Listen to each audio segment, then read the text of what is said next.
André está convocado para a seleção brasileira para o amistoso contra o Marrocos, agora no dia 25 de março. Tragam os milhões, né? Eu aposto que já estão no telefone falando, olha, foi convocado. Isso. Sim. 1 bilhão a mais. Obviamente não é isso, mas a gente vai debater um pouquinho aqui sobre o tamanho dessa convocação, o quanto importa. A gente normalizou demais.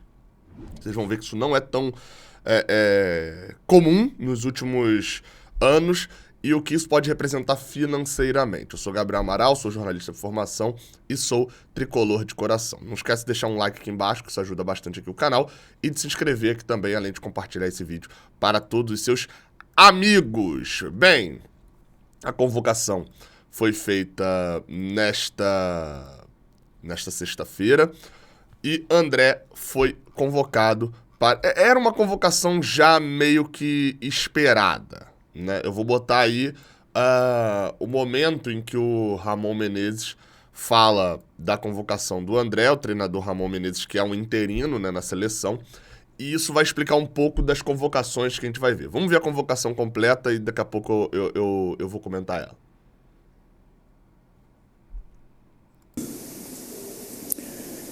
Ederson, Manchester City. Mikael, Atlético Paranaense. O Everton, Palmeiras. Laterais direitos, Arthur, América Mineiro. Emerson, Tottenham. Laterais esquerdos, Alex Telles, Sevilha. Renan Lodge, Nottingham. Zagueiros, Ibáñez, Roma. Éder Militão, Real Madrid. Marquinhos, PSG. Robert Renan, Zenit.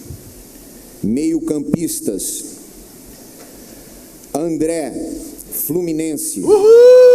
Andrei Santos, Vasco da Gama. Casimiro, Manchester United. João Gomes, Wolverhampton. Lucas Paquetá, West Ham. Rafael Veiga, Palmeiras. Atacantes, Anthony, Manchester United. Richarlison, Tottenham. Rodrigo, Real Madrid. Rony, Palmeiras. Vinícius Júnior, Real Madrid. Vitor Roque, Atlético Paranaense. Essa foi a convocação. Bem, a convocação... Por que é importante a gente primeiro falar sobre a convocação para depois a gente falar diretamente sobre o André? Vocês vão entender. Porque é uma convocação de novidades. É uma convocação de início de ciclo.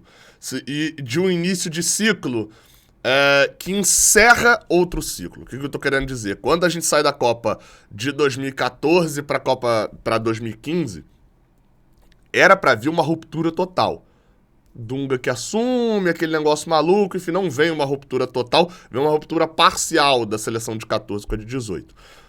Quando vem a Copa de 18 para a de 22, né, a gente perde a Copa de 18 e vem a primeira convocação em 19, é o mesmo treinador, ainda é o Tite. É um trabalho que ele começou no meio e ele vai, ou seja, não vai ter uma ruptura e tal. Ou seja, a última ruptura maior assim que a gente teve foi lá atrás, quando o Mano Menezes convocou a seleção depois de Dunga ter convocado para 2010. Então, assim, essa é uma seleção de renovação. Thiago Silva, não tá. O Marquinhos tá. Mas se você olhar, a gente tem aí pelo menos, eu contei aqui 8 jogadores que talvez alguns deles vão estar com certeza, tá? Mas a gente veja metade deles na Copa do Mundo. É bem provável que a outra metade não esteja pronta, não vá bem, etc. E é normal. Mikael, goleiro de 18 anos. O Arthur, lateral do América Mineiro. Ibáñez e Robert Renan. 2 zagueiros já com uma idade também um pouco maior, né? Não são 20 anos, 18 anos. Mas que não haviam sido convocados ainda. A trinca de volantes do Rio de Janeiro, né? Andrei Santos, bem mais novo, foi convocado pelo Vasco, né? Por, sei lá, 4 dias aí ele foi convocado pelo Vasco e não pelo Chelsea. Ele tá de volta ao Vasco por empréstimo. João Gomes, que não foi convocado pelo Flamengo, é convocado pelo Wolverhampton, mas foi revelado pelo Flamengo. E André do Fluminense. Desses 3, eu acho o melhor de todos, obviamente, mas aí também estou com a camisa do Fluminense, sou influenciável porque vi mais. Acho o André. Andrei Santos é muito novo e se destacou muito no Sul-Americano. E o João Gomes eu acho bom, mas acho que não sustenta. Não sei. Acho bom, mas um ótimo jogador. Mas eu não acho no nível top seleção brasileira, que é o que a gente tem, é lá de Casimiro. E o outro que eu listei é o Vitor Roque.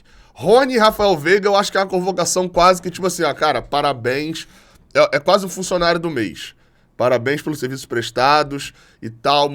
Vai ser convocado agora e se não se destacar mais, não é convocado mais. Mas pelo menos tem uma foto com a camisa da seleção.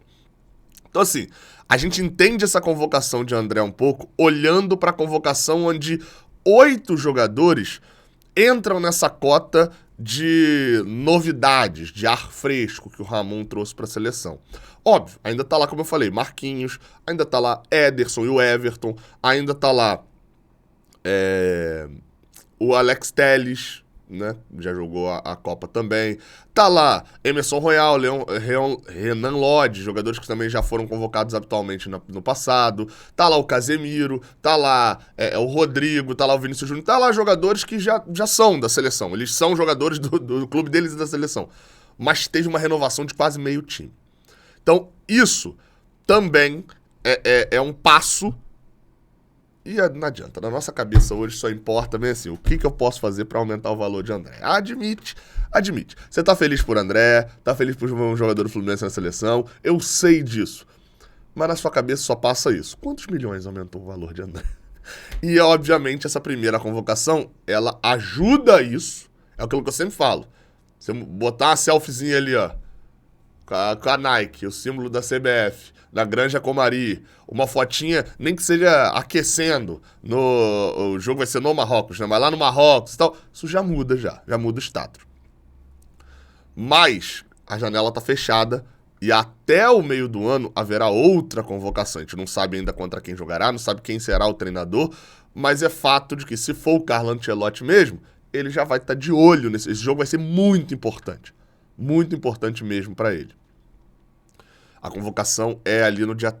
Não sei quando é a convocação, mas o jogo acho que é entre o dia 13 e dia 20 de junho é quando é a próxima convocação. Ou seja, jogo da seleção no dia 25 de março contra o Marrocos. Pode ter, quando você olha a lista, André pode ser titular? Pode. Não seria nenhum absurdo. Eu acho até, inclusive, que olhando a convocação completa, você... Nós fizemos a opção... Começou a tocar de novo aqui o vídeo. Olhando a convocação... Quando você olha pro meio de campo ali, você tem Casemiro, Paquetá. Só os dois. Assim, que são do ciclo anterior que vem pra agora. Então, Andrei Santos, João Gomes... Ou talvez Rafael Veiga, né? Se ele for botar um à frente do Paquetá ali, jogar com Paquetá e Casimiro, vão disputar a vaga. Uma novidade dessa vai disputar a vaga. E novamente, eu chutaria que ele está entre Andrei Santos e André. Andrei Santos pelo destaque no Sul-Americano e André, obviamente, pela bola que vem jogando no Brasil. Aí agora a gente vai para uma outra questão que é o seguinte. Só para deixar claro. Eu queria muito ver o Luiz Henrique convocado, jogando muito no Betis e tal, mas é a posição que, se você olhar, menos teve mudança, né, da Copa pra cá. Tá lá o Antony, tá lá o Richarlison, tá lá o Rodrigo, tá lá o Vinícius Júnior, e ainda não teve o Neymar nessa. Então, assim, não teria muito espaço pro Luiz Henrique, o azar do Luiz Henrique nessa. Vamos pro outro ponto, que é: André vai jogar? Acredito muito que sim. As últimas convocações do Fluminense na seleção brasileira, pra gente entender o ineditismo disso e como isso tem se tornado, sim, algo muito difícil de acontecer. E apesar de eu ter citado Vasco, Flamengo e Fluminense, né, o Fluminense está sendo o único time do Rio que está de fato, assim, na prática, quando você vai pra prática, tendo o jogador convocado seu. porque o Andrei Santos, ele pertence ao Chelsea e acabou de vir emprestado pro Vasco para jogar 2, 3 meses e voltar pro Chelsea. O João Gomes já pertence ao Wolverhampton. Então, André é o único jogador do Rio de Janeiro. Pedro não foi convocado, por exemplo, também. E aí a gente remete a uma última coisa que é, sabe quem foi o último jogador do Fluminense que foi convocado para a seleção brasileira? Pedro, exatamente. Ele não chegou a ir para a seleção. Pedro é convocado, tem um vídeo muito engraçado, cara, constrangedor, no Twitter do Fluminense. Pedro é convocado para a seleção brasileira ali no finalzinho de agosto de 2018. Pouco depois ele joga contra o Cruzeiro lá no Mineirão e se machuca. E acaba não indo para a seleção brasileira naquele momento. Foi o último jogador convocado. Qual foi o último jogador que atuou convocado e atuou pela seleção brasileira? Tudo no Fluminense. Cara, eu tô fazendo isso de cabeça, mas eu acho que não tem erro, não. Gustavo Scarpa, o último jogador que fez isso. Gustavo Scarpa foi convocado para aquele amistoso organizado entre a CBF e a Federação Colombiana, como amistoso da amizade, alguma coisa assim, um jogo que foi disputado no Engenhão, no início de 2017, logo após o acidente da Chapecoense, toda aquela comoção colombiana e brasileira na relação entre os países. Com isso, para aquele amistoso só puderam ser convocados jogadores que estavam no Brasil e jogadores que estavam na Colômbia, porque não era uma data FIFA. Então, por isso, Gustavo Scarpa foi convocado para aquela partida, quase fez gol, inclusive. Mas não era um amistoso oficial da data FIFA. Qual foi o último jogador convocado pelo Fluminense que jogou e era, assim, um jogo oficial, né, um amistoso oficial, uma convocação oficial? Fred, 2014.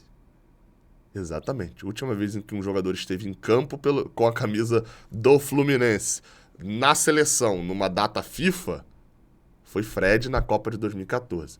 Então essa convocação do André volta a se tornar importante. Fluminense possivelmente, né, mesmo que venda, ele vai estar aqui ainda em junho, né? Então, e o Mário Bittencourt assegurou, ninguém botou a faca na cabeça dele para ele fazer não. Ele assegurou que André só sai no final do ano. Ou seja, tem convocação ainda em junho, tem em setembro, tem em outubro e tem em novembro. Isso.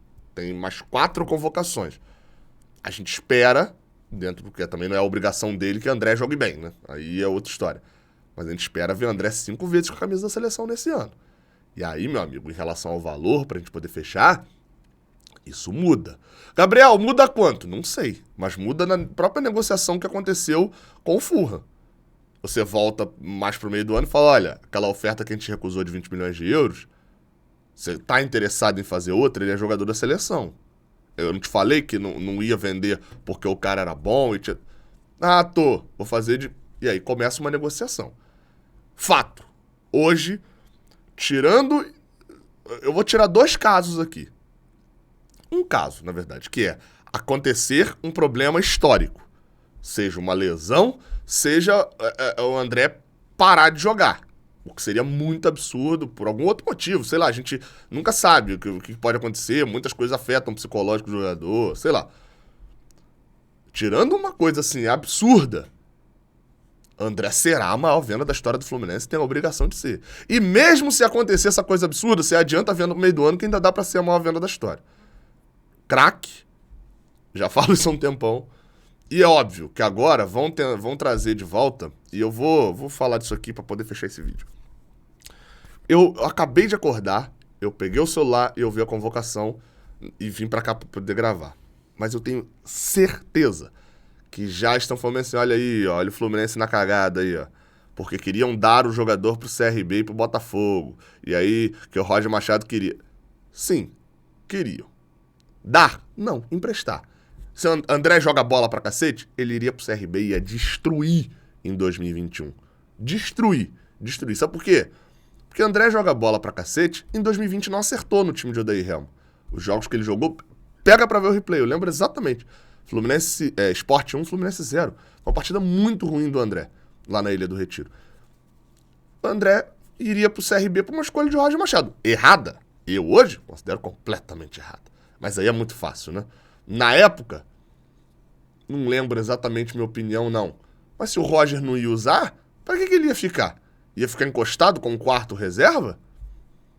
O erro era do Roger na avaliação também, né? E aí o Hudson se machuca, ele é obrigado a usar e ele fala, que jogador, hein? Erro de avaliação do próprio Roger. Agora, dizer que o Fluminense ia dar o jogador pro CRB, Botafogo, você só querer picuinha num momento de convocação. Isso aí, enfim, dar o jogador. O Fluminense ia dar o jogador. O Fluminense ia dar o jogador. O Fluminense ia emprestar. Sabe o que poderia acontecer? Que era o que todo mundo esperava, na verdade, se emprestasse. O Wellington Ney em 2011. O Fluminense deu o Wellington Ney pro Figueirense? Não, o Fluminense emprestou. Foi revelação do campeonato, voltou, foi campeão brasileiro aqui e foi vendido por muito dinheiro. Enfim, tamo junto. Até a próxima. Valeu.